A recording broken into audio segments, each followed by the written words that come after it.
I really have been oscillating about whether I wanted to do a proper sit down and edit the video review or just get on here and do a live video discussing the now infamous Harriet movie that has recently hit theaters. I'm extremely pressed for time. It's Mercury in retrograde. Like, I was supposed to record this 2-3 days ago. My mic has been messing up. And so, trying to do all these other projects, and it's just all over the place right now. Shout out to, the help I received on fixing this mic, because girl, it was about to not happen at all tonight. But you are my ever deserving audience, and I am here to discuss this much talked about movie. So let's go. Hey guys, I'm Julesy, smart brown girl in charge, and if you're new here, be sure to subscribe. And for all both new and returning, lurking, skeptical, or real supporters, passive supporters, the he, she, her, they, them, everyone, just join along in the discussion down below. And hopefully you'll all have your ad blocker turned off as we engage in discussion about the Harriet Tubman movie. So one of the reasons I thought it was important to sit down and do a formal video on this movie was because of the discussion that has risen around the movie on Twitter. I think it's important to see a movie before you critique it, because what has happened on Twitter is people taking clips of the movie entirely out of context and creating this false narrative. I don't think it's unfair to say, oh, I'm not going to see anything, and explain your reasoning for not seeing it and be justified in your reasoning for not seeing a movie. But I think it's wrong to say that something explicitly is happening in a movie, especially when your peers who are otherwise reputable people are telling you, since they've seen it, that that is not what's happened. Okay, does that make sense? And the issue is that there's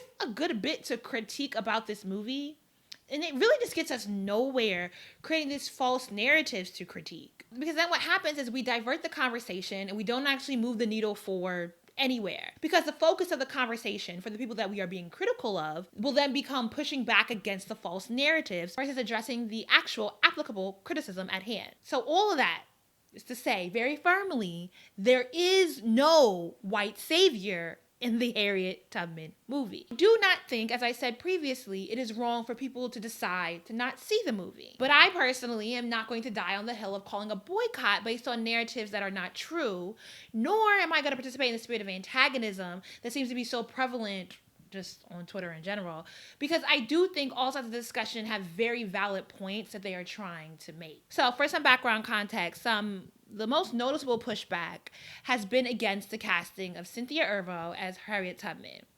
Igbo people on Twitter is largely referenced in every article I can find on this, as she cataloged what she saw as the indictments against Cynthia, who she was pointing out has espoused anti-African American viewpoints. Now, I want to be careful here, because I don't think there's any productivity in this argument about who within the diaspora gets to portray the prominent players within the diaspora. Really, I mean, not that there's no productivity. I think there's ways in which this conversation can be had. I just haven't seen it move in that direction.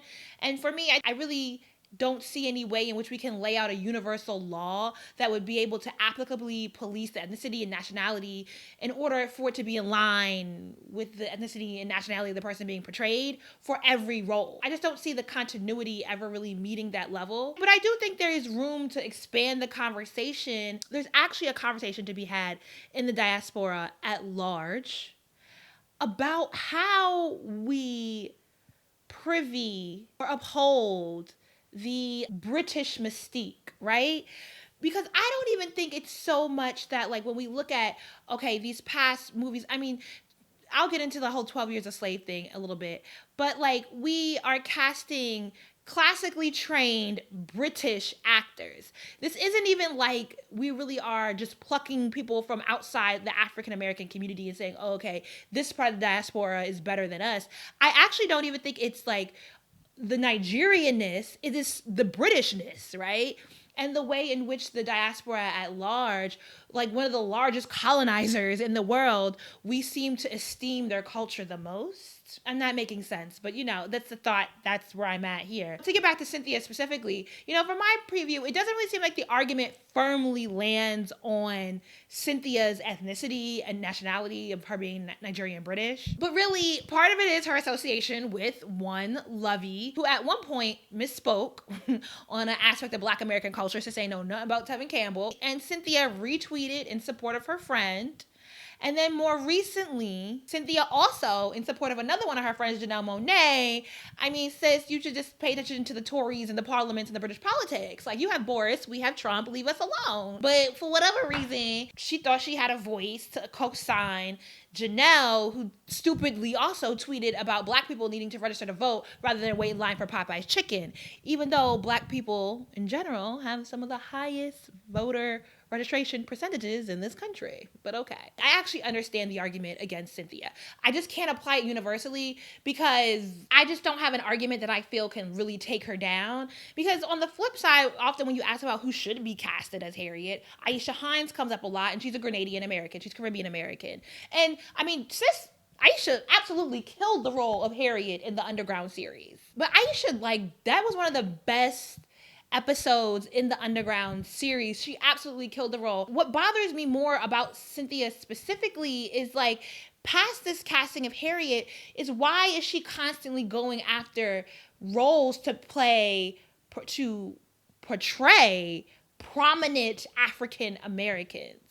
Because there are other British African actors who are being casted in American roles, obviously playing what we consider Black American characters, who don't get nearly as much pushback as Cynthia, but they play in Negroes. They play in, I want to say niggas, but y'all gonna come at me for my language. But they just playing some niggas. They not playing Harriet, they're not playing Aretha, they're not trying to be like these pinnacle players in the history of African American and taking on those roles to portray them. I do think what a lot of people are actually hitting at when it comes to Cynthia, and part of her association with Lovey, is that they do have a clique that very proudly promotes their West Africanness. And it does come across exclusive. And I mean, it's on the real though, it's not really exclusive to African Americans. It's just exclusive to the non-wealthy ones. Because they definitely mess with the other wealthy Black folks in the sphere of influence. They just not. If you can't put them on enough and you're not West African, they just not gonna deal with you. And that just is what it is. I mean, where I just land is I get the larger context of what people are trying to go after. I do understand it. But to give some grace to Cynthia, I do believe she has a beautiful voice, and I'm sure she's amazing in musicals. But I just don't need to see her as the actress doing all the biopic. In the year of singles being produced by Blue Ivy, we should be far past the rule of exceptionalism that keeps casting the same people in all the roles.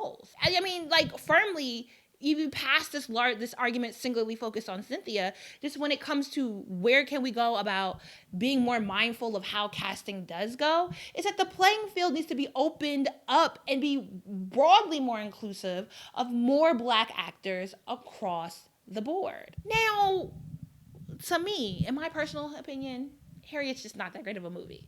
My biggest criticism of the Harriet movie is that it doesn't give any depth to Harriet Tubman, the story of a woman who put her life at risk during a time in which such a devastating institution was a societal norm. It definitely feels like this movie consciously places itself in the realm of a PG-13 rating. For me, honestly, a movie about Harriet Tubman should be rated R. If we're gonna realistically talk about the world in which Harriet lived in and grew up in, and that she escaped from and kept returning to help others escape from and never got caught, we have to acknowledge in the same way that 12 Years a Slave and Amistad did, and we would have to acknowledge the pervasive horrors of chattel slavery that was a normal part of American life in that era. Instead, in this movie, I felt like we're just shown scenes of slavery that feed into the narrative of slavery was just a peculiar institution, a necessary evil. Here is this kind of bad, sometimes good white people who own slaves out of their own economic necessity. Here are the little old Negroes working the plantation in simpler times. I'm inclined to want to give them grace to whoever made the executive position to place this movie in the PG-13. That's the goal they were reaching for. Because I do understand wanting young children in classrooms to be able to see this film. However, I grew up in a Jehovah's Witness household. There was no way ever to see anything rated, PG-13 was highly questionable in our household. But trust and believe, when Schindler's List, a rated R movie that gave a very close to factual representation of the Holocaust, when that film came out, not only did I watch it with my family, I saw it in the classroom. It definitely got wheeled out with the VHS with the TV on top, definitely got wheeled in, and I've seen that movie twice, and I was horrified. I'm not gonna rail too hard against this because look, there should just be way more movies about Harriet Tubman and the bevy of other extraordinary Black women who have sacrificed their livelihood for the betterment of the Black community in general. But I do have a preference that movies talking about the Black women who came out of the 19th century era and horrors of slavery, and even going into the early 20th century of, the Great Nadir, or Nader. Any movie speaking to the extraordinariness of Harriet's life, that we eschew concerns of ratings and aptly show the depths of survival that they were committed to. Does mean you then have to show the horrors that they came out of.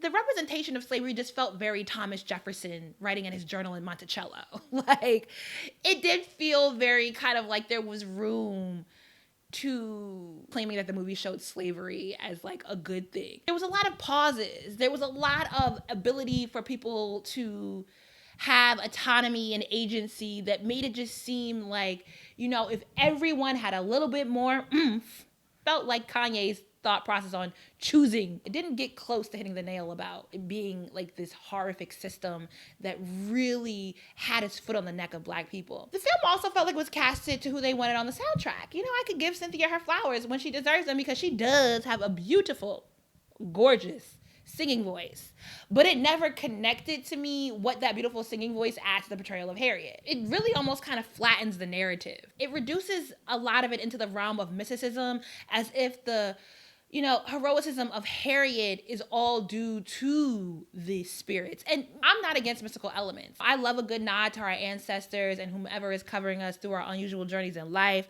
I love a good dose of African mysticism, of Black mysticism. It just felt like a lot of this wasn't necessarily about the commitment of the individual, but more of like just like a wind that kind of pushed her along.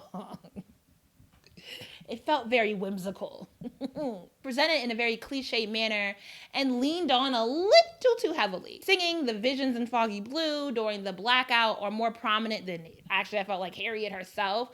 I don't feel like we ever really dig into her personhood. We don't really get the scenes that understand kind of how she might be connecting the dots. It's like she had a will to be free, and that was pretty much it.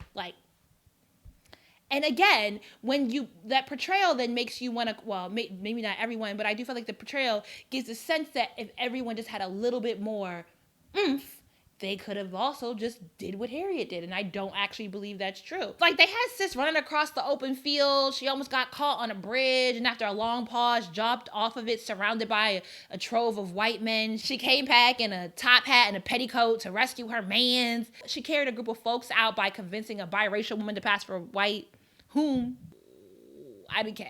I mean, I don't know. This was not. I guess I have to leave it to the whites as to whether they saw her looking like a white man or not, because I was not in my preview. The hood Negro with the raccoon tail lasted for about 2 scenes, giving us Aesop fables about this great Black man slave catcher before being bopped upside the head by said Black man slave catcher, who turns out to be Aunt Vi's boyfriend Hollywood from Queen Sugar. Omar Dorsey, bigger long girl.